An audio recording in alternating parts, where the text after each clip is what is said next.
தேவனுக்கே மகிமை உண்டாவதாக. கர்த்தருக்குள் திடப்படுத்துதல். 1 சாமுவேல் 30:6.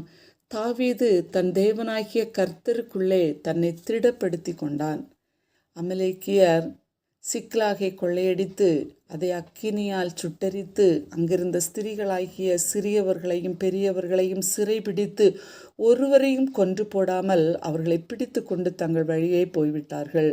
தாவீதும் அவன் மனுஷரும் அந்த பட்டணத்துக்கு வந்தபோது இதோ அது அக்கினியால் சுட்டரிக்கப்பட்டது என்று தாவீதின் மனைவிகளும் குமாரர்களும் குமாரத்திகளும் அமலேக்கிய சிறைபிடித்து போனார்கள் என்றும் கண்டார்கள். அப்பொழுது தாவீதும் அவனோடு இருந்தவர்களும் அழுகிறதற்கு தங்களுக்கு பலனில்லாமல் போக மட்டும் சத்தமிட்டு அழுதார்கள். தாவீது மிகவும் நெருக்கப்பட்டான். காரணம், அவனுக்கும் மனைவி பிள்ளைகள் சிறைபிடிக்கப்பட்டார்கள்.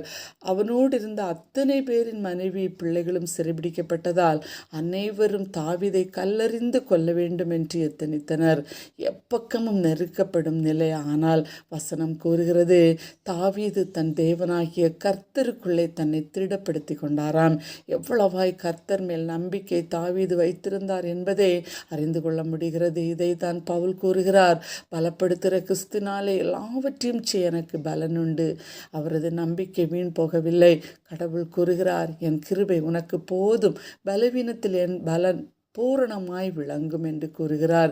தனது பலவீனத்திலும் பவுல் பலவானாய் அநேக அற்புத அடையாளங்களை செய்பவராக காணப்பட்டார். பிரியரே, இதை தியானிக்கும் போது நீங்கள் என்ன செய்து கொண்டிருக்கிறீர்கள் என்று எனக்கு தெரியாது. நான் பலவீனன், எல்லாம் இழந்துவிட்டேன்.